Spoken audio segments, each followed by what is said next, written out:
Hello दोस्तों, my name is Shankar और आप देख रहे हैं हमारा अपना चैनल शंकर एकेडमी।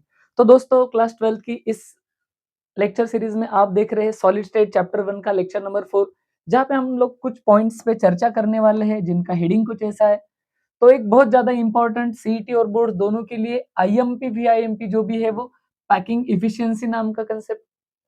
फिर number of particles and unit cells in X gram of metallic crystal, एक न्यूमेरिकल गारंटी से देने वाला, चाहे वो बोर्ड रहे चाहे वो सीट रहे, दोनों तरफ देने वाला एक छोटा सा कॉन्सेप्ट। और फिर उसके बाद हम लोग सॉल्व करेंगे कुछ पीवाईक्यू और फिर हो जाएगा ये वाला सेशन खत्म। तो शुरुआत करते हुए सबसे पहले इस आसान से टॉपिक हेडिंग को लेके जो कि है मेरे पास पैकिंग इफिशियंसी। अब देखना, पैकिंग इफिशियंसी क्या मुझे समझ में आता है। जैसे मान लो मेरे पास कोई एक बॉक्स अवेलेबल है। अब इस बॉक्स में मुझे क्या करना है, मुझे इस बॉक्स में कुछ तो भी चीज फिल करना है, इसको फिल करना है। जैसे मान लो मेरे पास में कोई एक फुटबॉल था। अब मैं देखता हूं कि ये फुटबॉल अगर मैंने इसमें डाल दिया तो ये फुटबॉल इस क्यूब को कितना पैक करता है। पूरा तो कर नहीं सकता क्योंकि ये स्फेरिकल है और ये स्क्वायर है, कुछ तो भी है। तो 100% तो पैक होने से रहा, ये पूरा इसके अंदर चला जाएगा, लेकिन फिर भी साइड से या कई जगह से इसकी स्पेस बचेगी। तो मान लो अगर इसके टोटल वॉल्यूम के, इसका जो भी टोटल वॉल्यूम होता है ना, टोटल वॉल्यूम, इसका जो भी टोटल वॉल्यूम होता है, और मैं देखूंगा कि इस टोटल वॉल्यूम में से इस फुटबॉल ने एक्चुअल में कितना वॉल्यूम कवर कर लिया है ना, एक्चुअल वॉल्यूम कवर्ड। और ऑब्वियस है परसेंटेज में अगर निकालना है तो मैं इंटू 100 कर सकता हूँ। तो मुझे पता चलेगा कि इसका अगर ओरिजिनल स्पेस 100% था तो इस फुटबॉल ने उसमें से 70% कवर किया है, 60% कवर किया है, या क्या है। तो इस फुटबॉल की वो पैकिंग एफिशिएंसी हो जाएगी। लेकिन सर अपन यहाँ पे पढ़ाई किस चीज की कर रही है, सॉलिड्स की। सॉलिड में यूनिट सेल, और यूनिट सेल के अंदर है कुछ पार्टिकल्स। तो एक स्पेसिफिक टाइप के क्यूबिक यूनिट सेल में जो हमारे पास तीन अवेलेबल होती है, simple cubic, body centered cubic and face centered cubic. तो उसमें जो पार्टिकल्स आते हैं वो कितने एफिशिएंटली उस यूनिट सेल को कवर करते हैं, या फिर कितना उसमें एम्प्टी स्पेस यानी वॉइड्स बचता है। तो पहले तो आप लोगों को एक सिंपल फॉर्मूला लिखा दूं कि पैकिंग एफिशिएंसी को फिर हम डिफाइन कैसे करेंगे। तो एक आसान सा फॉर्मूला लेते हैं, वॉल्यूम ऑफ क्यूब, क्यूब है ना, वॉल्यूम ऑफ क्यूब लेंगे। हमारे पास रहेगा actual volume covered by particles, actual volume covered by particles. तो जो भी पार्टिकल्स ने वॉल्यूम कवर किया है उसको हम वॉल्यूम ऑफ क्यूब, ऑब्वियसली अगर ए एज लेंथ है तो ए क्यूब से डिवाइड करेंगे और इंटू 100 से मल्टीप्लाई कर देंगे, तो हमें परसेंट पैकिंग इफिशियंसी मिल जाएगी। तो ये मेरे पास बन गया फॉर्मूला या डेफिनेशन की actual volume covered by particles divided by volume of a cube, total volume A cube. इसको 100 से मल्टीप्लाई करूंगा तो मुझे पैकिंग इफिशियंसी इन परसेंटेज मिलेगा। तो विदाउट डिले स्टार्ट करते हैं पहले ही टाइप का क्यूबिक यूनिट सेल, और वो है सर मेरे पास सिंपल क्यूबिक यूनिट सेल। वापस बता दूं, ये जो भी मेरे को आईएमपी वीआईएमपी डेरिवेशन सॉल्व करने हैं, ये मैं करने वाला हूं 4 स्टेप्स में। सबसे पहले मैं निकालूंगा रेडियस ऑफ अ स्फीयर। क्यों निकालूंगा इसका लॉजिक समझाता हूं। फिर उसके बाद रेडियस निकली तो वॉल्यूम निकालूंगा, वॉल्यूम निकला तो टोटल पार्टिकल्स का वॉल्यूम निकालूंगा, और लास्ट में पैकिंग एफिशिएंसी में रिलेट करूंगा। अब ध्यान से देखना, ये क्यों स्टेप्स फॉलो किए इसको मैं विद एक्सप्लेनेशन ही करवा देता हूँ। सबसे पहले मेरे पास सिंपल क्यूबिक यूनिट सेल है। बाय डेफिनेशन मुझे पता है कि मान लो मेरे पास अगर एक क्यूब है तो उस क्यूब के कहाँ कहाँ पर एटम्स होते हैं। सिंपल क्यूबिक में एटम सिर्फ कॉर्नर्स पे होते हैं, सिर्फ कॉर्नर्स पे। 1 2 3 4 5 6 7 8, ये हुआ डेफिनेशन का पार्ट। लेकिन सर क्या ये एटम सच में इतने छोटे छोटे होते हैं? बिल्कुल नहीं, ये एटम्स एक दूसरे को टच कर रहे होते हैं। अगेन देखना, मैं सिर्फ फ्रंट साइड की डायग्राम इमेजिन करता हूं, और इमेजिन करता हूं ओनली आगे वाले 4 एटम्स को। अब ये एटम्स ऑब्वियस है एक दूसरे को टच होने चाहिए, सेंटर टू सेंटर जो भी हो। जरा ध्यान से देखना, अगर मैं ऐसे डायग्राम बनाता हूं और सिर्फ फ्रंट साइड को इमेजिन करता हूं तो मेरे पास डायग्राम रहा कुछ ऐसे। अगर मैंने थोड़ा प्रॉपर बना लिया तो मेरे पास डायग्राम रह गया कुछ ऐसे, डायग्राम रह गया ये वाला। तो ये वाला जो मैंने डायग्राम बनाया था, अब इसको मैं मिनिमाइज करके साइड में करता हूँ जो आपके इमेजिनेशन के लिए आसान हो जाएगा। ये रख दिया मैंने इधर, और ले लिया अपना असली डायग्राम इधर जिसके हमें रिक्वायरमेंट है। ये रहने वाला है स्टेप 1 का पार्ट। तो स्टेप 1 मेरे पास क्या था सर? तो स्टेप 1 मेरे पास था रेडियस ऑफ स्फेयर निकालना। रेडियस ऑफ स्फेयर, एक स्फेयर का मुझे निकालना था रेडियस। तो मैं इस डायग्राम में देख पा रहा हूँ कि डायग्राम कुछ ऐसे बताता है कि रेडियस ऑफ स्फेयर कैसे निकलेगा। तो याद रखना, ये जो एक है क्यूब का एक एज लेंथ है, और क्यूब के एज लेंथ को हम कितना वैल्यू देते हैं, ए। और देख पा रहा हूं मैं कि एक ए जो है वो दो आर से मिलके ही बन रहा है। तो मेरे पास ये डायग्राम को देख के क्या कंक्लूजन मिला, मुझे कंक्लूजन कुछ ऐसा मिला, therefore A is equal to 2r, जहां पे r क्या रहने वाला है, रेडियस ऑफ वन स्फीयर। तो उस हिसाब से आंसर क्या मिल गया, r is equal to a by 2। तो इतने आसानी से मुझे पहले स्टेप का आंसर मिल भी गया। क्या रिलेशन मिला, रेडियस जो है वो एज लेंथ के डिवाइडेड बाय 2 है। अब इससे क्या करता हूं मैं देखता हूं एक पार्टिकल का वॉल्यूम कितना निकलेगा, स्टेप 2। तो स्टेप 2 सॉल्व करता हूं, volume of a sphere. Sphere क्यों सर, क्योंकि पार्टिकल को मैं क्या कंसिडर करने वाला हूं, एक स्फेयर ही कंसिडर करने वाला हूं। तो हम लोगों को पहले से ही पता है कि वॉल्यूम ऑफ अ स्फेयर क्या होता है, तो वो होता है 4/3 पाई आर का क्यूब। 4/3 pi R cube. अब ध्यान से देखना, इसको मैं सॉल्व करने जा रहा हूं। 4/3 पाई आर के जगह पे मैं क्या लिखने वाला हूं, a/2, और इसका ले लूंगा अब मैं क्यूब। ध्यान से देखना आगे क्या होता है। तो ये 4 as it is, 3 as it is है ना, ये था मेरे पास पाई। फिर आगे चलता हूं तो a का क्यूब तो a क्यूब बन जाएगा, 2 का क्यूब 2 इंटू 2 इंटू 2, तो ये बन जाएगा 8। कैलकुलेशन आसान सा है, 4 1 आर 4, 4 2 आर 8। इसको सॉल्व कर लूंगा तो मेरे पास फाइनल वॉल्यूम का जो रिलेशन मिला वो मिला पाई ए क्यूब अपॉन 6, 3 2 आर 6। तो एक स्पेयर का वॉल्यूम कितना मिला सर, एक पार्टिकल का, पाई ए क्यूब बाय 6। तो क्या क्या रिलेशन है, आर का रिलेशन ये मिला, वॉल्यूम का रिलेशन ये मिला, कुछ ऐसे। अब आगे देखना, अब मुझे क्या करना है, असल में देखो मेरे पास फॉर्मूला क्या था पैकिंग इफिशियंसी का। पैकिंग इफिशियंसी होता है actual volume covered by particles. Total volume तो बाय डिफॉल्ट क्या होने वाला है, ए क्यूब। अब एक पार्टिकल का इतना है तो टोटल पार्टिकल का कितना, लेकिन उसके लिए मुझे पता होना चाहिए कि सिंपल क्यूबिक में असल में पार्टिकल कितने होते हैं। तो नो डाउट मेरे पास ये कंसेप्ट ऑलरेडी पता है, स्टेप 3, कि एक सिंपल क्यूबिक यूनिट सेल अगर है तो एनीवेज उसमें टोटल पार्टिकल एक ही होता है। तो total number of particles in simple cubic unit cell कितना होता है, एनीवेज 1। तो देयरफॉर टोटल वॉल्यूम कितना हो जाएगा ना, टोटल वॉल्यूम, तो टोटल वॉल्यूम उतना ही रह जाएगा, कितना आया था अपना answer, pi A cube upon N A, इतना ही रह जाएगा, है ना। पाई ए क्यूब, अरे एन ए क्या बोल रहा हूँ, सॉरी, पाई ए क्यूब अपॉन 6 ना, जो अपन ने सॉल्व किया था, पाई ए क्यूब अपॉन 6। अब मैं आगे की बात करता हूं, लास्ट स्टेप है मेरा फोर्थ स्टेप, और वो है पैकिंग इफिशियंसी।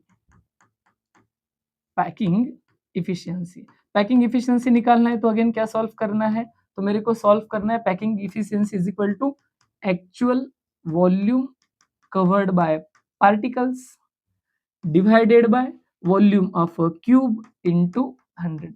अब देखना, मैंने यहाँ पे जो वॉल्यूम निकालना था वहां पे रेडियस क्यों नहीं रखा। अगर मैं रेडियस रखता तो प्रॉब्लम क्या आ जाता, रेडियस रखता तो यहाँ पे जो है, जैसे ना यहाँ पे मैं यह देखो सॉल्व करता हूँ, pi A cube upon 6 whole divided by a cube, और इसको इंटू 100 है। जरा ध्यान से देखिए, अब होता ये कि अगर मैं इसको आर रखता तो ये कट नहीं हो जाता, अब ये डिवीजन कर रहा है तो सीधा सीधा कट हो जाएगा। तो मेरे पास वैल्यू कितना बचा, सिर्फ पाई अपॉन 6 इंटू 100। और पाई का वैल्यू तो हमें पता ही है, तो पाई का वैल्यू कितना ले सकते हैं, 22/7 या फिर 3.14।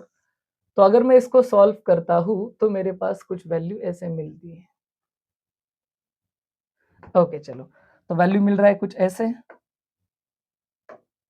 ओके, तो इसके लिए वैल्यू रखता हूँ 3.14 डिवाइडेड बाय 6, यानी कि 314 इंटू 100 भी तो है। तो इसको सॉल्व करूंगा तो 314 अपॉन 6, तो ये मेरे को आंसर मिल जाएगा, ओके 6, और ये मेरे पास बचेगा 62.3 समथिंग परसेंट, है ना। तो 62.3 समथिंग परसेंटेज मेरे पास आंसर मिल जाता है, ये मिल गया मुझे फाइनल आंसर। तो अगर कोई आपको पूछे कि what is the packing efficiency of a crystal in simple cubic unit cell. तो हमारे पास आंसर कितना आ रहा है 62। 62% पैकिंग इफिशियंसी है। इसका मतलब एम्प्टी स्पेस कितना है। कभी कभी याद रखना कि एग्जाम में जो है वो एम्प्टी स्पेस पूछ लेता है और हम आंसर बता के किसका आते हैं, पैकिंग इफिशियंसी का। तो ये गड़बड़ भी नहीं करनी है। ए क्यूब यानी 100% था, उस 100% में से सिर्फ 62 है। इसका मतलब कंक्लूजन और क्या निकलता है, परसेंट एम्प्टी या फिर वॉइड का स्पेस, एम्प्टी स्पेस कितना निकलेगा। तो सर आपके पास टोटल 100% जगह थी, तो उसमें से 62.3% कवर हो गई। तो बचा कितना है, ध्यान से देखना, है ना। तो 100 में से 62 हटा दो, तो 38% जो है ना। तो मेरे पास 38% अराउंड जो होता है वो एम्प्टी स्पेस बचता है। तो ये हुआ अपना पहला वाला डेरिवेशन। अगेन देखना क्या क्या स्टेप्स थे मेरे पास। सबसे पहले मैं डायग्राम इमेजिन करूंगा, क्योंकि मेरा पहला ही स्टेप है, मुझे रेडियस को ए के टर्म्स में लिखना है। क्यों लिखना है, क्योंकि आगे चल के कट होने वाला है। वॉल्यूम ऑफ स्फीयर कैसे निकालूंगा, तो मुझे फॉर्मूला है 4/3 पाई आर क्यूब। आर के जगह पे ये वाला वैल्यू रखूंगा, आसान सा कैलकुलेशन सॉल्व करूंगा। ये हो गया एक पार्टिकल का।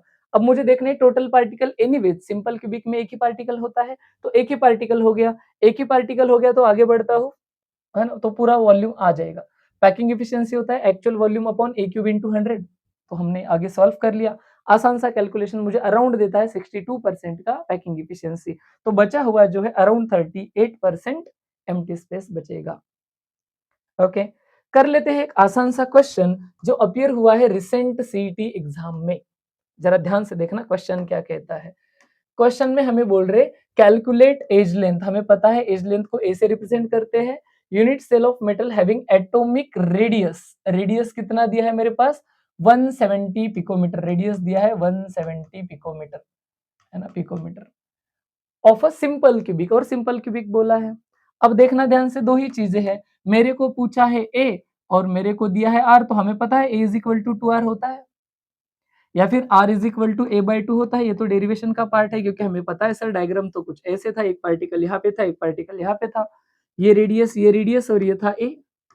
तो a is equal to 2r था, उस हिसाब से r is equal to a/2। लेकिन सर अच्छा मुझे a ही निकालना है, तो सीधा 2 इंटू आर करना है ना, मुझे तो निकालना है, ये निकालना है। तो इधर सॉल्व करता हूँ। लेकिन याद रहे ऑप्शन सेंटीमीटर में दी और ये वैल्यू पिकोमीटर में दी, तो जो रेडियस मुझे है ना दिया है 170 पिकोमीटर, इसको मैं हटा के किस में कन्वर्ट कर देता हूँ, तो आपको पता रहेगा 170 इंटू 10⁻⁻10 सेंटीमीटर कर सकता हूँ।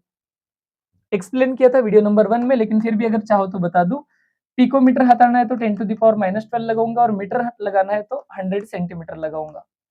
तो ये और ये कट जाएगा, तो अल्टीमेटली मेरे पास बचेगा 10⁻⁻10, है ना। तो इस तरीके से कुछ मिल जाएगा। अब ये भी मिल गया सेंटीमीटर में। अब मुझे सीधा क्या करना है, a is equal to 2 into 170 into 10⁻⁻10 in centimeters. तो इसको डबल कर दूंगा, है ना। सो ये मिलेगा मेरे को 340 इंटू 10⁻⁻10 इन सेंटीमीटर। ऐसा ऑप्शन किधर है, यस इधर ऑप्शन दिया है। क्या दिया है, 3.4 इंटू 10⁻⁻8 सेंटीमीटर्स। That's it. तो इतना आसान सा कैलकुलेशन और डायरेक्ट डायरेक्ट क्वेश्चन हमारे सीईटी में अपीयर होता है। तो आपको बात समझ में आ गई, आगे बढ़ते हैं। सो नेक्स्ट मेरे को पढ़ना है packing efficiency of metal crystal in body centered cubic lattice. अब देखना बॉडी सेंटर्ड में एक पंगा है सर। पंगा ये है कि बॉडी सेंटर्ड का डायग्राम कुछ ऐसे होता है, यहाँ पे देखो मैं साइड में डायग्राम बना लेता हूँ। इसमें सर पार्टिकल्स की अरेंजमेंट जो है वो मुझे सिंपल क्यूबिक के तरह आसान नहीं मिलती, थोड़ी सी कॉम्प्लिकेटेड मिलती है। कैसे, तो ध्यान से देखना। इसमें कुछ ऐसा होता है कि 8 कॉर्नर्स पे 8 पार्टिकल्स होते हैं, और साथ में एक पार्टिकल इनसाइड होता है, सेंटर पे होता है। अब रियल में इतने छोटे छोटे पार्टिकल नहीं होते। तो बात यह है कि मुझे इमेजिन कुछ ऐसे करना है कि मैं इमेजिन करूंगा ये पीछे वाला पार्टिकल, मैं इमेजिन करूंगा ये आगे वाला पार्टिकल, और जो बीच में है पीछे वाले कोने से आगे वाले कोने के तरफ, उसको मैं इमेजिन करूंगा एक सेंटर वाला पार्टिकल। ऐसे 3। अब मुझे क्या पता चल रहा है कि अगर मैंने इनके सेंटर लाइन को जोड़ दिया तो ये 4 टाइम्स रेडियस है, आर आर आर और आर, 4 टाइम्स रेडियस है। मुझे इस एज की इंफॉर्मेशन भी है, इस एज की इंफॉर्मेशन है मुझे, जो उस साइड में एज अवेलेबल है ना, जो उधर एज अवेलेबल है, इसको अलग कलर देता हूँ, ये वाला मुझे पता है इसकी एज लेंथ ए है। अब मेरा पहला काम है कि पहले मैं इस वाले लाइन की एज लेंथ निकालूं, इस वाले एज है ना, इसकी एज लेंथ मुझे निकालनी है। अब इसकी एज लेंथ तो हम डायरेक्टली नहीं बता सकते, ये तो डायगोनल है, लेकिन सर इसके लिए मुझे मदद मिलेगी इसकी और इसकी, क्योंकि ये तो एज लेंथ है। तो पहले मैं इस डायग्राम को नाम देता हूं ए, फिर इसको बी, फिर इसको सी और फिर इसको डी। तो पहले तो मैं आराम से सोचूंगा कि इसकी लेंथ मुझे पता है, इसकी लेंथ पता करनी है। तो मैं क्या करता हूँ, जरा ध्यान से देखना, पहला जो स्टेप है वही इसमें मुश्किल है। मैं करता क्या हूँ, जरा ध्यान से देखो। स्टेप नंबर वन सर मेरा होता है, मुझे निकालनी होती है रेडियस ऑफ स्फेयर। स्फेयर की मुझे निकालनी होती है रेडियस। इसके लिए मैं क्या करता हूँ, इमेजिन करता हूँ in triangle A B C, triangle A B C में जो एंगल ए बी सी है वो 90 डिग्री का है, और हमें पता है जहाँ पे 90 डिग्री होता है वहां पे पाइथागोरस लग सकता है। तो बिल्कुल, therefore according to Pythagoras theorem, according to Pythagoras theorem,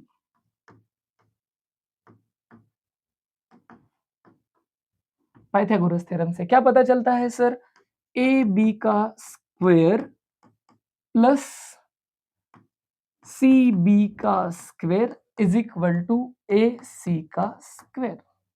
अब मुझे क्या पता चल गया, ए बी ए का square plus C B A का square is equal to A C का square. A square plus A square 2 A square is equal to A C का स्क्वायर। देयरफॉर ए सी कितना मिला सर, तो ये इसका स्क्वायर हटा दिया, इसका स्क्वायर हटा दिया, तो ये इधर जाके रूट बन जाएगा। तो अगर ऐसे लेता हूं तो क्या मिलेगा, A C is equal to under root 2 of A, क्योंकि ए को स्क्वायर है वो तो बाहर आ गया, अंडर रूट बच गया। तो यहाँ से मुझे क्या मिल गया, ए सी मिल गया। कितना मिला सर, अंडर रूट 2 ए। अब मुझे ये भी पता है, ये भी पता है। अब मैं क्या करता हूं, तो अब मैं इमेजिन करता हूं इस वाले ट्रायंगल को, जिसकी ए और डी की तो 4r आ रही है, ए और सी की रूट 2 आ रही है। अब मुझे क्या, ये भी पता है ना, तो ये 4r पता है, ये ए पता है, ए पता है, तो आर और ए में तो आराम से रिलेशन निकलेगा। तो ये हो गया मेरा पहला काम। अब मैं करता हूं दूसरा वाला काम, जरा ध्यान से देखना, मुझे क्या पता चलता है। ट्रायंगल ए सी डी को लेके चल रहा हूं, है ना, स्टेप 2। तो इन ट्रायंगल ए सी डी, इसमें जो एंगल ए सी डी है वो है 90 डिग्री का, और इसके वजह से मुझे क्या पता चलता है, ए सी का स्क्वायर प्लस सी डी का square is equal to A D का स्क्वायर। तो मैं ऐसे लिखता हूं, ए डी का square is equal to A C का स्क्वायर प्लस सी डी का स्क्वायर। ए डी कितना था, तो डायग्राम में देखो 4r था, उसका स्क्वायर लेना है। आगे बात करता हूं, ए सी कितना था, तो ए सी मेरे पास था अंडर रूट 2 ए का स्क्वायर, और सी डी सिंपल कितना था, ए का स्क्वायर। इसको मैं सॉल्व करता हूं सर, तो इसको सॉल्व करूंगा तो ये तो हो जाएगा 2 ए का स्क्वायर प्लस ए का स्क्वायर। इसको सॉल्व करूंगा 2a प्लस 3, सॉरी 2a का स्क्वायर प्लस ए का स्क्वायर 3 टाइम्स ए का स्क्वायर। किसके लिए मिल रहा है ये आंसर, 4r स्क्वायर के लिए। किसके लिए मिल रहा है, 4r स्क्वायर के लिए। इसको फर्दर सॉल्व करता हूं, तो अब क्या करता हूं मैं, मेरे को चाहिए रेडियस, तो इसको सॉल्व कर लेता हूं पहले। तो इसको सॉल्व करूंगा तो क्या मिलेगा, है ना, ये 4r टुगेदर है, यस 4r टुगेदर। तो ये 16 टाइम्स r का square is equal to 3a का स्क्वायर। r का स्क्वायर इज इक्वल टू, ये उधर जाएगा, 3/16 a का स्क्वायर। तो देयरफॉर r इक्वल टू क्या हो जाएगा, ये इसका स्क्वायर है, इसको लेके जाऊंगा तो अंडर रूट कर देगा, तो क्या कर देगा मुझे, r is equal to under root of 3/16, क्या बचा, a का स्क्वायर। अब मैं ध्यान से देखता हूं, तो 3 तो कुछ नहीं हो सकता, अंडर रूट रह गया, 16 को बाहर निकाल दिया तो वो कितना हो गया 4, और इसको बाहर निकाला तो a। तो मेरे पास रिलेशन मिल गया, r is equal to under root 3/4 a, under root 3/4 a। इस तरह से मुझे मिल गया रिलेशन। अब ध्यान से देखना, तो ये वाला रिलेशन मिल गया। अब अगला स्टेप क्या होता है, वॉल्यूम ऑफ वन पार्टिकल। तो फिर मैं करूंगा स्टेप 2 को सॉल्व। Step 2, volume of one particle. एक पार्टिकल का वॉल्यूम क्या होता है रे, फॉर्मूला होता है sir 4/3 pi r cube, 4/3 pi R cube. अब यहाँ पे आर के जगह पे बस मुझे क्या रखना है, √3/4 ए और एक्स पार्टिकल का वॉल्यूम मिल जाएगा। तो आगे बढ़ता हूँ अगले स्टेप में। तो स्टेप 3 सॉल्व करता हूँ मैं, 4/3 पाई आर के जगह पे क्या रखना है, √3/4 ए। अब इसका क्या करना है, क्यूब, है ना। इस तरीके से मुझे उसका करना है क्यूब, है ना। तो ए, यस। अब इसको सॉल्व करूंगा तो क्या मिलेगा मेरे को, 4/3 पाई √3 का अगर सॉल्व करूंगा तो 3√3 हो जाएगा, क्योंकि √3 इंटू √3 इंटू √3, 2 टाइम्स √3 का 3 आ गया, है ना। तो ये 4 को मैं ऐसे लिखता हूँ, 4 इंटू 4 इंटू 4, है ना। और ए का बनेगा ए क्यूब। इसको सॉल्व कर लूंगा तो क्या हो जाएगा सर, एक 4 को एक 4 खा गया, एक 3 को एक 3 खा गया, तो मेरे पास क्या बचा, तो मेरे पास बच गया √2 पाई ए क्यूब अपॉन इधर क्या बचा 16, है ना। तो कुछ ऐसे मेरे पास वैल्यू बच गया, और ये तो 3 रहेगा, सॉरी, है ना। तो ये तो एज इट इज 3 रहेगा, 2 क्यों लिखा। ओके, चल भावना में दे गया। ओके, ये आ गया कुछ ऐसे। अब ये मिल गया मेरे को एक पार्टिकल का वॉल्यूम, लेकिन मेरे पास असल में पार्टिकल कितने होते हैं, एक तो एक का ही हो गया, मेरे को चाहिए ऐसे बीसीसी में जितने पार्टिकल आते हैं उतनों का वॉल्यूम। तो मैं ध्यान से देखता हूँ कि सर बीसीसी में कितने पार्टिकल्स आते हैं, तो मैं ध्यान से देखूंगा total volume, step number 3 total volume निकालना है सर। टोटल वॉल्यूम कैसे आएगा, तो total particles body centered cubic में याद करो, एक सेंटर वाला कॉर्नर के 8 मिला के एक 2 टाइम्स ऑफ दिस थिंग, है ना, 1 पार्टिकल, √3 पाई ए क्यूब अपॉन 16। क्या हो जाएगा सर, आसान सी बात है, ये 2 इसको 8 कर देगा। तो असल में मेरे पास वॉल्यूम कितना आया, √3 पाई ए क्यूब अपॉन 8। ये आ गया मेरे पास टोटल वॉल्यूम, है ना। ये मिल गया मेरे को टोटल वॉल्यूम किसमें का, पार्टिकल्स ऑफ बीसीसी। अब लास्ट स्टेप क्या होता है सर मेरे पास, तो लास्ट स्टेप होता है अपना, लास्ट स्टेप स्टेप 4, और वो होता है पैकिंग एफिशिएंसी। तो पैकिंग एफिशिएंसी निकालना है, तो अगेन मेरे पास में क्या था, तो पैकिंग एफिशिएंसी निकालने के लिए मेरे पास कुछ ऐसे था कि volume occupied by total particles कितना है मेरे पास, √3 pi A cube upon 6 whole divided by total volume of cube into 100। देखना अगेन, हमने इतनी मेहनत करके ये जो भी हमने पाइथागोरस वगैरह सॉल्व करके 2 स्टेप में ये जो आंसर लाया था ए, आर को ए के टर्म्स में, इसीलिए क्योंकि ये यहाँ पे कट होना चाहिए था, डिवीजन में है ना, कट हो जाएगा। तो बचा क्या मेरे पास, √3 इंटू पाई को लिख सकता हूँ 3.14 upon 6 into 100 into 3.14 upon 6 into जो मेरे पास है वो है 100। इसको पूरे को अगर मैं सॉल्व करूंगा तो मेरे को अराउंड जो आंसर मिल जाएगा ना, मोस्ट करेक्ट बता देता हूँ सो दैट आपको कोई कंफ्यूजन ना रहे, तो आंसर मिलेगा 68% के आसपास। इस पूरे को अगर मैं सॉल्व कर दूं तो मेरे को आंसर मिलेगा 68। सिंपल क्यूबिक में कितना मिल रहा था मेरे को, 63 अराउंड, यहाँ पे कितना मिल रहा है 68%। ये मिल गया इसका पैकिंग इफिशियंसी। तो ये मिल गया मेरे को आंसर किसका, फाइनल पैकिंग इफिशियंसी का answer.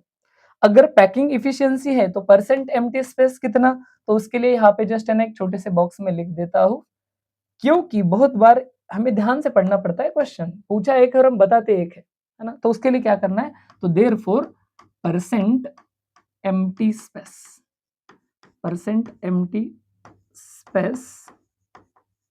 Is equal to, percent empty space मुझे बताना है, तो मैं क्या करूंगा 100 में से 68 को कर दूंगा माइनस, तो मेरे पास मिलेगा अराउंड 32% एम्प्टी स्पेस। तो बात समझ में आ गई, ये हो गया अपना body centered cubic unit cell. Last का जो मेरे पास होता है वो होता है एफसीसी का। अगेन देखना, FCC is quite easy then body centered cubic, क्योंकि बॉडी सेंटर्ड क्यूबिक में जो डायग्राम था वो इमेजिन करना मुश्किल था, यहाँ पे मुझे वापस डायरेक्ट है ना रिलेशन मिलता है। स्टेप वन सर क्या होता है, अब तो हमें याद हो रहा है धीरे धीरे। क्या, स्टेप 1 मेरे पास होता है रेडियस ऑफ स्फीयर, है ना, रेडियस ऑफ स्फीयर या पार्टिकल, एक पार्टिकल की हमें रेडियस निकालनी है।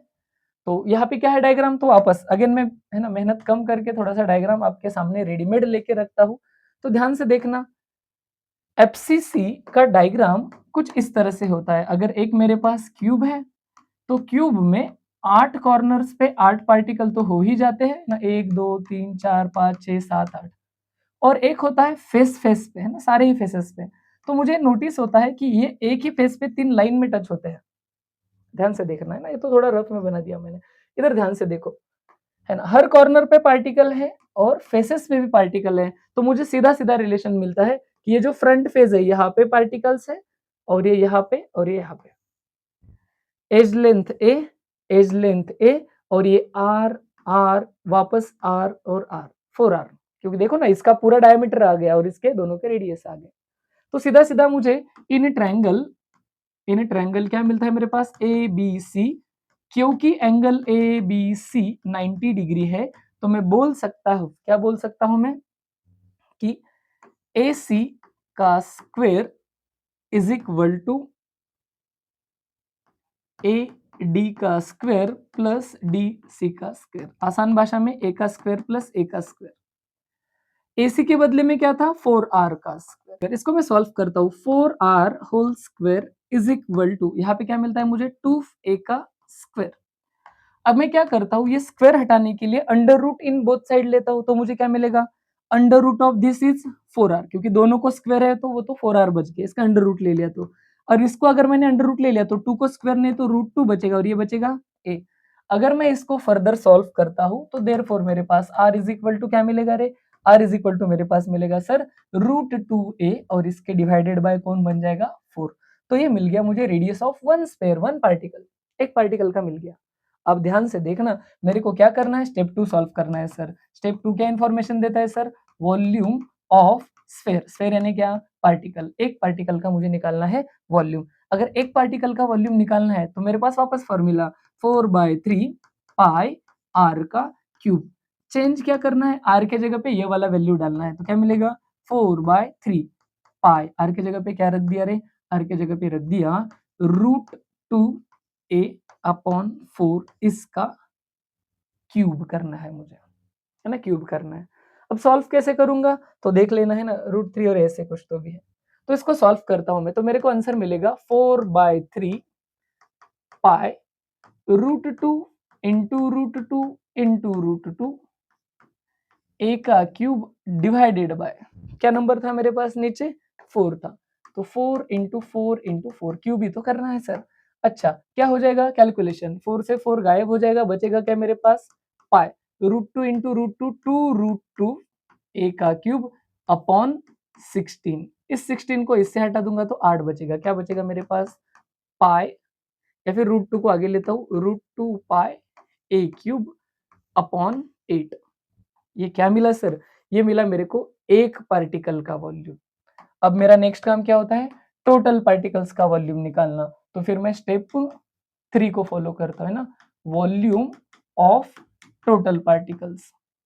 अब मुझे पता है सर कि अगर कोई unit cell face centered cubic type है, एफसीसी टाइप, तो उसमें फेसेस फेसेस के 6 के मिला के 3 पार्टिकल और कॉर्नर का मिला के 1, तो टोटल कितने पार्टिकल मिलेंगे, 4 मिलेंगे। तो टोटल वॉल्यूम कितना हो जाएगा, देयरफॉर टोटल वॉल्यूम जो हो जाएगा वो मेरे पास हो जाएगा 4 times of √2 pi A cube upon, कितना था इधर, 8। ये तो आसान सा कैलकुलेशन हो गया सर। ये 4 इसको काट देगा और मेरे पास बचेगा √2, फिर पाई को लिख सकता हूँ 3.14। अच्छा ये तो मेरे पास है ना, ठीक है, ढंग से लिखना है बस, इसको 2, है ना, कुछ इस तरीके से मिल जाएगा, √2 1.34 ए क्यूब। इसको सॉल्व नहीं करूंगा, लास्ट स्टेप में सॉल्व करता हूँ। लास्ट स्टेप मेरे पास क्या होता है सर, तो स्टेप 4 मेरे पास होता है पैकिंग इफिशियंसी, पैकिंग इफिशियंसी, है ना। तो मेरे पास लास्ट स्टेप होता है पैकिंग इफिशियंसी, है ना। तो पैकिंग इफिशियंसी लेना है, तो पैकिंग इफिशियंसी लेता हूँ भाई, है ना। तो पैकिंग एफिशिएंसी के लिए अपने पास फॉर्मूला क्या है कि total volume occupied by particles √2 into 3.14 a cube upon 2, है ना। तो ये हो गया एक का, whole divided by volume of a cube a cube into 100। ऐसे सॉल्व करूंगा तो काम बन जाएगी। ए क्यूब से ए क्यूब कट हो जाएगा तो मेरे पास बचेगा क्या, √2 इंटू 3.14 अपॉन 2 इंटू 100। अब आप लोग ये आसान सा कैलकुलेशन कंप्लीट कर लेना, जो कि सच में मुश्किल है नहीं, असल में इधर लिख डालो। तो इसका आंसर आप लोग को मिल जाएगा, तो आपको आंसर मिल जाएगा बराबर एग्जैक्ट 74 के आसपास। तो अभी मैं कैलकुलेशन थोड़ा अवॉइड करता हूँ, आप लोग कर लेना, मुझे बता देना कि क्या सही है। 74%। लास्ट वाला कमेंट कहाँ पे करना है सर? साइड में कहीं पे कर देते हैं। 74% पैक कर रहा है, मतलब बचा कितना? तो फिर परसेंट एम्प्टी स्पेस कितना आया? परसेंट एम्प्टी स्पेस, तो परसेंट एम्प्टी स्पेस आया मेरे पास 100 में से 74 को हटा दो तो अराउंड 26% एम्प्टी स्पेस मुझे मिलेगा। मतलब सर सबसे बढ़िया पैकिंग तो इसी में हो रहा है, सबसे बढ़िया पैकिंग जो है वो फेस सेंटर्ड क्यूबिक में हो रहा है। सर थोड़ा कंक्लूजन का पार्ट बताओ, तो थोड़ा कंक्लूजन का पार्ट बताता हूँ। यहाँ पे आपको ढेर सारा मटेरियल दिखेगा, लेकिन याद रहे इसमें से आपको बस एकदम छोटी सी बात याद रखनी है, एकदम छोटी सी बात। क्या याद रखनी है अभी समझा देता हूँ, है ना, ध्यान से देखिएगा। सबसे पहले तो ये लेफ्ट वाला टेबल हमें कुछ इंफॉर्मेशन दे रहा है। क्या हमें पहले से ही पता था कि सिंपल क्यूबिक में कोऑर्डिनेशन नंबर 6 होता है, 4 इन ऑन लेयर, एक बिलो एक अबव। उसकी पैकिंग इफिशियंसी 52.4%, अराउंड 53 कैलकुलेट किया था हमने। बॉडी सेंटर्ड क्यूबिक में कोऑर्डिनेशन नंबर 8 होता है, इसकी जो होती है पैकिंग इफिशियंसी 68% होती है। ये याद रखना, ये अपन ने पहले डिस्कशन नहीं करा है ना। कोई बोलेगा सर एक्सप्लेन करो कैसे? अरे इसका डेफिनेशन क्या था? बॉडी के सेंटर्ड में जो पार्टिकल है ना, सेंटर में पार्टिकल वो वाला, वो तो 8 पार्टिकल से टच कर रहा होगा ना कॉर्नर वाले, तो 8 हो गया। और एफसीसी, सीसीपी या एचसीपी जिनका सबका मीनिंग सेम ही है, जिसका कोऑर्डिनेशन नंबर 12 होता है, 6 खुद के लेयर में, 3 ऊपर 3 नीचे, हमने लास्ट लेक्चर में डिस्कशन किया था। आ गया कितना?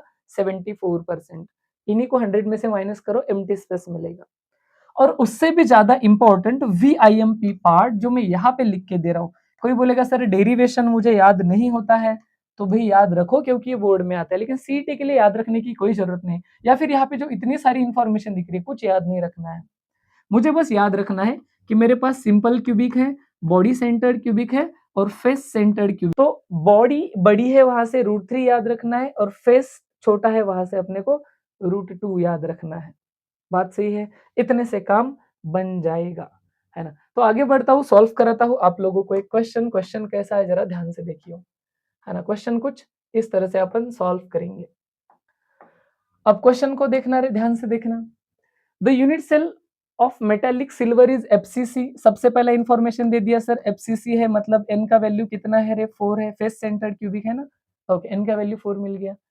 Radius of AG atom, radius दे रहा है सर, रेडियस दे रहा है, कितना दे रहा है रेडियस? 144.4 पिकोमीटर दे रहा है। पहले पिको को हटाओ, सेंटीमीटर करो। 144.4 इंटू 10⁻⁻10 सेंटीमीटर। इतना ही नहीं, आप इसको शॉर्टकट करने के लिए 1.444 इंटू 10⁻⁻8 करके रखो, क्योंकि आपको पता है आगे चल के इसका क्यूब करने की जरूरत आएगी, तो 1.4 का ही क्यूब करेंगे। सीटी के लिए वर्क करता है। अब मुझे क्या कर रहा है?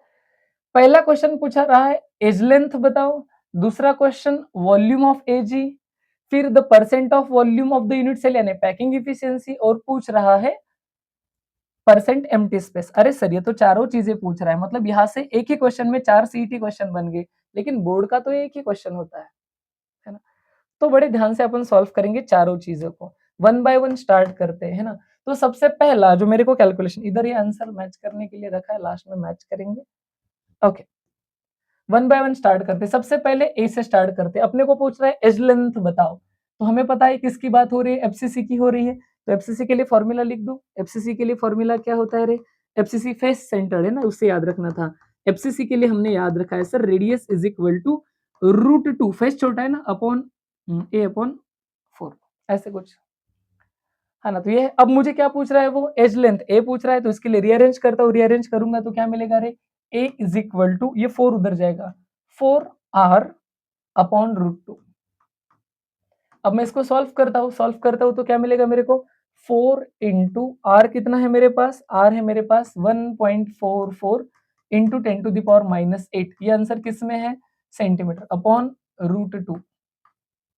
मुझे ऑप्शन में देखना पड़ेगा कि ऑप्शन सेंटीमीटर दिए कि पिकोमीटर, वापस कन्वर्ट करना पड़ेगा। ओके चलो, कुछ ऐसा है, तो आगे सॉल्व करूंगा मैं। तो इसको जो भी सॉल्व करूंगा, अब कैलकुलेशन आप लोग कर लेना, मेरे को बस है ना आपको समझाना है आता कैसे, मैं फाइनल आंसर बता देता हूँ, अब क्रॉस चेक करके मैच कर लेना। तो मेरे को मिलेगा 4.8 इंटू 10⁻⁻8। इसको अगर मैं सॉल्व करता हूँ तो मिलेगा 4.8 इंटू 10⁻⁸ इन सेंटीमीटर्स। पहला कैलकुलेशन आ गया सर। दूसरा वाला बी कैलकुलेशन। बी में क्या पूछ रहा है सर अपने को? वो बी में पूछ रहा है कि volume of AG atom. Volume का फॉर्मूला क्या होता है? एक ही एटम का पूछ रहा है ना, वॉल्यूम ऑफ एजी एटम जो है वो एक ही पूछ रहा है। सिर्फ एटम की बात करिए, एक का निकालो तो क्या आएगा? 4/3 इंटू पाई इंटू आर का स्क्वायर। तो आर कितना था रे मेरे पास? आर जो था वो 1.44 इंटू 10⁻⁸ सेंटीमीटर। इसका क्या करना था मुझे? क्यूब करना था। अब अगेन क्या क्या कर सकता हूं मैं? तो यहाँ पे जो है ना, तो मैं तो सीधा सीधा आपको शॉर्टकट बता देता हूँ, आप लोग सॉल्व करके क्रॉस चेक कर लेना। 4/3 पाई की वैल्यू कितना ले सकता हूँ? 3.14 लेने वाला। 1.44 का क्यूब करना है, 1.4 इंटू 1.4 इंटू 1.4, और 10⁻⁻8 का क्यूब 8 दिया 24, तो 10⁻⁻24 हो जाएगा। इसको भी सॉल्व कर लोगे तो आपको वॉल्यूम ऑफ वन पार्टिकल जो मिलेगा, मैं आपको डायरेक्टली यहाँ से बता देता हूँ, और वो आपके पास है 1.26 इंटू 10⁻⁻23। आंसर मिलेगा 1.26 इंटू 10⁻⁻23 cm का। अब हो गया क्यूब, वॉल्यूम मिल गया। अब वो क्या पूछ रहा है सर? तो अब अगला वाला क्वेश्चन भी देख लेते हैं। वो पूछ रहा है the percent volume of the unit cell occupied by AG atoms. अरे ये तो पैकिंग इफिशियंसी की बात कर रहा है सर, पैकिंग इफिशियंसी। अब आप लोगों को पहले से ही पता है, इन्होंने बोल के रखा है कि ये कैसा रहेगा? Face centered cubic. अब इस एफसीसी है तो अराउंड आंसर 74 ही आने वाला है। सीईटी में तो मैं स्मार्ट वर्क करूंगा, सीधा क्या टिक कर दूंगा? एफसीसी बोला है तो अराउंड 74। तो फिर भी अगर मुझे सॉल्व करना है तो मैं कैसे सॉल्व करूंगा? देखो, एक पार्टिकल का वॉल्यूम इतना आया था, तो टोटल पार्टिकल का वॉल्यूम इंटू 4 हो जाएगा। तो मैं क्या सॉल्व करता हूँ? 4 टाइम्स 1.26 इंटू 10⁻⁻23 अपॉन ए का क्यूब करना है। ए कितना आया था मेरे पास? इतना आया था, तो इसका क्यूब करता हूँ 4.8 इंटू 10⁻⁸ इसका क्यूब इंटू क्या करना है मुझे? 100। ध्यान रहे, कैलकुलेशन आराम से सॉल्व कर लेना। क्यूब करना है, पावर 3 टाइम हो जाएगा। कैलकुलेशन को सॉल्व करो। मेरे को आंसर आना है 74% के आसपास। क्यों सर? पहले से ही पता है, एफसीसी था। इतना ही नहीं सर, लास्ट में डी की बात करो, जो डी क्वेश्चन है उसकी भी बात करो। तो डी क्वेश्चन में मुझे क्या पूछ रहा है? परसेंट एम्प्टी स्पेस पूछ रहा है। तो परसेंट एम्प्टी स्पेस कैसे बताएंगे? परसेंट एम्प्टी स्पेस है ना, percent empty space. Percent empty space कैसे निकलेगा? तो 100 में से माइनस कर दो इसको, है ना। तो मेरे पास कितना बचेगा? Percent empty space is equal to, अरे यार यहाँ पे टच नहीं ले रहा है, ठीक है बात करते हैं। तो सर 100 में से क्या करो? 100 में से इसको माइनस कर दो, तो अराउंड मेरे को 26% जो है वो मिल जाएगा।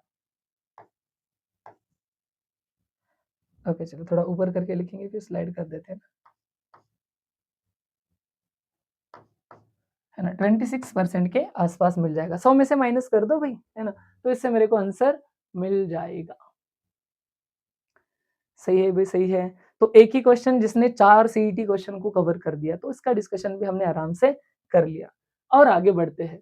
फिर आता है मेरे पास एक बड़ा ही इंपॉर्टेंट और वैसे है तो छोटा सा, लेकिन बड़ा इंपॉर्टेंट डेरिवेशन है। अगर मान लो मेरे पास एक मेटल है, मेटल टाइप का क्रिस्टल है, और किसी ने मेरे को उसका एक्स ग्राम दे दिया, 2 ग्राम 3 ग्राम 4 ग्राम 5 ग्राम जो भी है, एक्स ग्राम दे दिया, और पूछा कि इसमें कितने पार्टिकल या फिर यूनिट सेल आ रहे हैं बताओ। तो बिल्कुल हम एक डेरिवेशन के आधार पे एक इक्वेशन डिराइव करके ये वाली बात भी एक्सप्लेन कर सकते हैं। कैसे? तो ध्यान से देखना। हम लोगों को पता है इफ, है ना, ए इज द एज लेंथ। ए क्या है सर? एज लेंथ है उस यूनिट सेल की जिसकी हम बात कर रहे हैं। उसमें मान लो n क्या है? तो नंबर ऑफ पार्टिकल्स है ना। उसमें नंबर ऑफ पार्टिकल्स कितने हैं? वो n है। मान लो सर उसका डेंसिटी कितना है? तो रो है। और मोलार मास कितना है? तो कैपिटल M है ना। ये है उसका मोलार मास। अगर ये सारी चीजें रहती है तो हमने already relation between edge length, number of particle, density and molar mass derive कर लिया है, और उसका आंसर होता है density rho is equal to n into m a cube into Avogadro's number. इस हिसाब से आप बताओ, तो मॉलिक्यूलर मास के लिए रीअरेंज किया तो कितना हो जाएगा? तो मॉलिक्यूलर मास क्या हो जाएगा, rho into a cube into N A upon m तो रह गया, n हो जाएगा। तो ये हो गया किसका फॉर्मूला मेरे पास, मोलार मास का। अब कोई बोलेगा सर आपने मोलार मास के लिए क्यों रीअरेंज किया, इससे क्या फायदा हुआ? तो ध्यान रखना रे, हम लोगों को एक कंसेप्ट पता है कि अगर दुनिया के किसी भी चीज का मोलार मास ले लो, मोलार मास, तो असल में उसमें आ जाते हैं Na पार्टिकल्स, क्योंकि मोलार मास जो होता है वो 1 मोल होता है, अवोगैड्रो नंबर ऑफ पार्टिकल्स आते हैं। मोलार मास यानी कि 1 मोल में कितने आते हैं रे, Na पार्टिकल्स आते हैं, Na पार्टिकल्स आते हैं। 1 मोल में उतने पार्टिकल, तो हमारे पास कितना मोल है? तो आप लोगों को ये भी पता है, अगर उन्होंने x ग्राम दिया है तो वहां से मोल्स कितने निकलेंगे, given mass upon molar mass. क्या आप लोगों को ये चीज पता थी कि किसी भी चीज का अगर मुझे क्या निकालना है, मोलार मास निकालना है, तो वो कैसे निकलता है, given mass upon molar mass. तो गिवन उन्होंने x दिया था, 1 मोल में इतने पार्टिकल्स, तो x बाय m मोल में, है ना, देयरफॉर x बाय m, ये जो मोल आएगा ना, इसमें कितने पार्टिकल्स, हाउ मेनी पार्टिकल्स। तो कॉमन सेंस की बात है सर, 1 में Na है तो 2 में 2 Na, 3 में 3 Na, तो x बाय m में x बाय m, अच्छा, और ये m कैपिटल M है ना, x by m Na particles, इतने पार्टिकल्स आ जाएंगे। बात समझ में आ गई क्या? इतने पार्टिकल्स आ गए। यहाँ पे मैं क्या करता हूँ सर, ध्यान से देखना, इस इक्वेशन को क्या बोलता हूँ मैं, इक्वेशन नंबर 2। इतने अभी मेरे पास पार्टिकल्स अवेलेबल है। अब मैं मोलार मास की ये वाली वैल्यू इससे रिप्लेस कर दूंगा, इस इक्वेशन 1 से। इक्वेशन 1 का m मैं किस में डाल देता हूँ, इक्वेशन 2 में डाल देता हूँ। तो सीधा सीधा बोल दूं, ऑन सॉल्विंग, ऑन सॉल्विंग क्या कर रहा हूँ सॉल्विंग में, ध्यान से देखो, इक्वेशन 2 इन इक्वेशन 1 पुट कर रहा हूँ सर, ऐसे करता हूँ। तो क्या मिलेगा रे मुझे, तो मेरे को मिलेगा टोटल पार्टिकल्स, जो x ग्राम में अपन निकाल रहे particles, equal to x into N A divided by m के जगह पे क्या लिखने वाला हूं मैं, rho into a cube into N A whole divided by n। Simple math से सॉल्व करो, Na से Na कट हो जाएगा, जो डिवाइड को डिवाइड कर रहा है वो मल्टीप्लाई करेगा, तो फाइनल आंसर क्या मिलेगा, कितने पार्टिकल्स है मेरे पास, x n ऊपर गया upon rho into a cube, है ना, तो रो इंटू ए क्यूब इस तरह से मिल गया मेरे को ना, रो इंटू,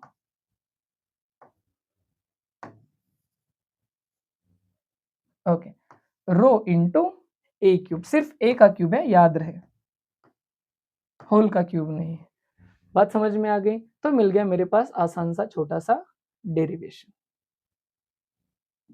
ओके, चलो बात समझ में आ गई। तो number of particles in X gram metal कितने होते हैं सर, तो एक्स ग्राम में x into N upon rho into a cube, density edge length का क्यूब वॉल्यूम है, x ग्राम में मेटल दिया था, n नंबर ऑफ पार्टिकल है, सिंपल क्यूबिक होगा तो n की वैल्यू 1 एक यूनिट सेल में, बॉडी सेंटर है तो 2, फेस सेंटर है तो 4।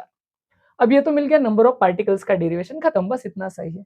अब मुझे निकालना है कि इसमें नंबर ऑफ यूनिट सेल कितने आएंगे, therefore number of unit cell कैसे आएंगे ना, यूनिट सेल्स कैसे आएंगे, तो नंबर ऑफ यूनिट सेल्स अगर मुझे निकालने हैं तो मैं क्या करूंगा, जरा ध्यान से देखना। अगर मुझे नंबर ऑफ यूनिट सेल्स निकालने हैं तो नंबर ऑफ यूनिट सेल्स के लिए मैं क्या करता हूं, मेरे को पता है कि अगर मान लो एक यूनिट सेल में 4 पार्टिकल आते हैं, अगर मेरे पास ऐसे 16 पार्टिकल है तो कितने यूनिट सेल हो गए, तो मैं क्या करता हूँ, टोटल पार्टिकल डिवाइडेड बाय कितने उस सेल में है, तो आंसर मेरे को क्या मिलेगा, 4 यूनिट सेल मिलेंगे, क्योंकि एक में 4 आते हैं तो 16 मतलब टोटल कितने हो गए, 4। अरे यही बात हो गई सर इस कंसेप्ट में भी। मैं क्या करता हूँ, अगर मुझे टोटल यूनिट सेल निकालनी है तो मैं क्या करता हूँ, total particles, total particles divided by particles in 1 unit cell,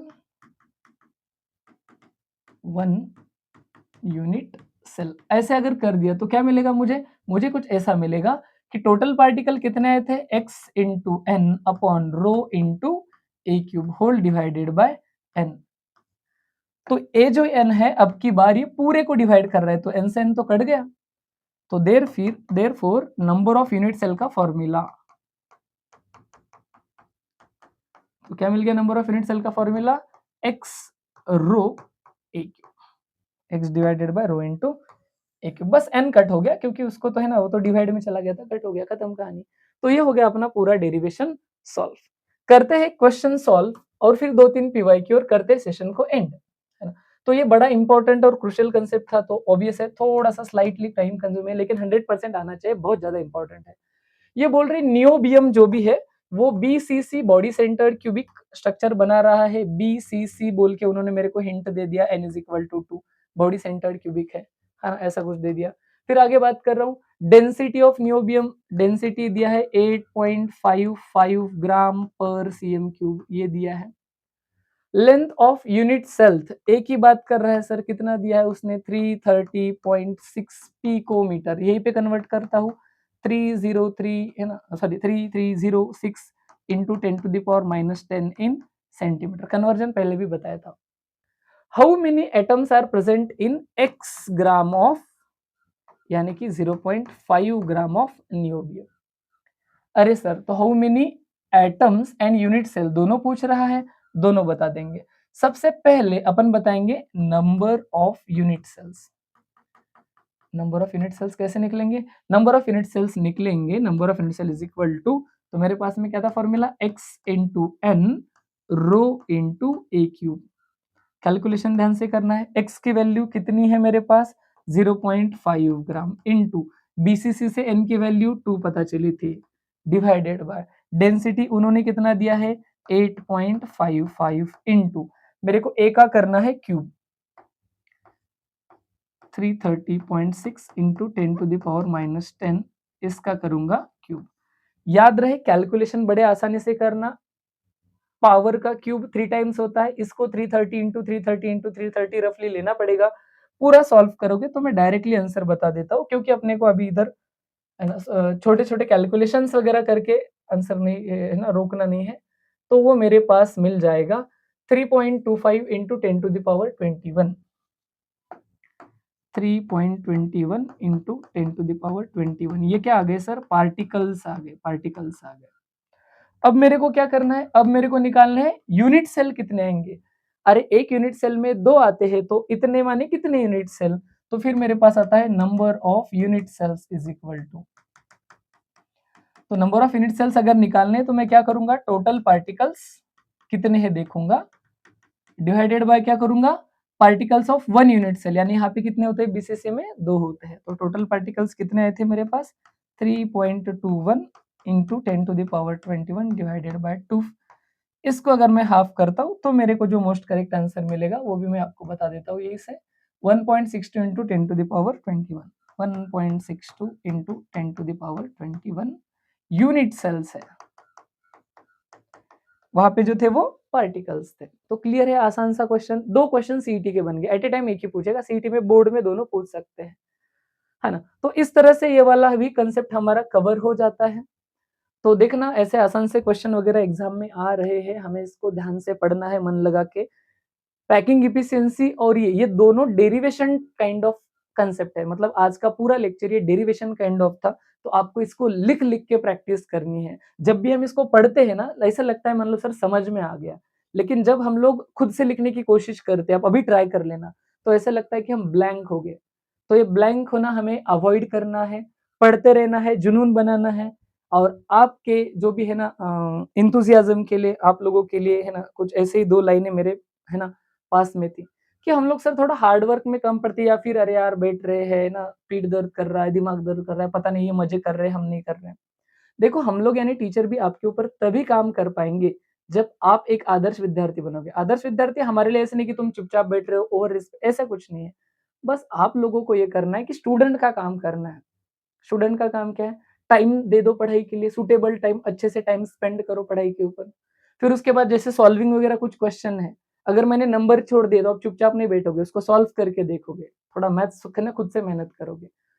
और इसी को लेके एक बड़ी फेमस कहावत है कि पहले तुम खुद स्टूडेंट बनना है ना, तो उसके लिए सुनो क्या कहते हैं, पत्थर पहले खुद को पत्थर करता है, पत्थर पहले खुद को पत्थर करता है, तब जाकर ही कुछ कारीगर करता है ना। तो पढ़ाई करते रहो। Thank you.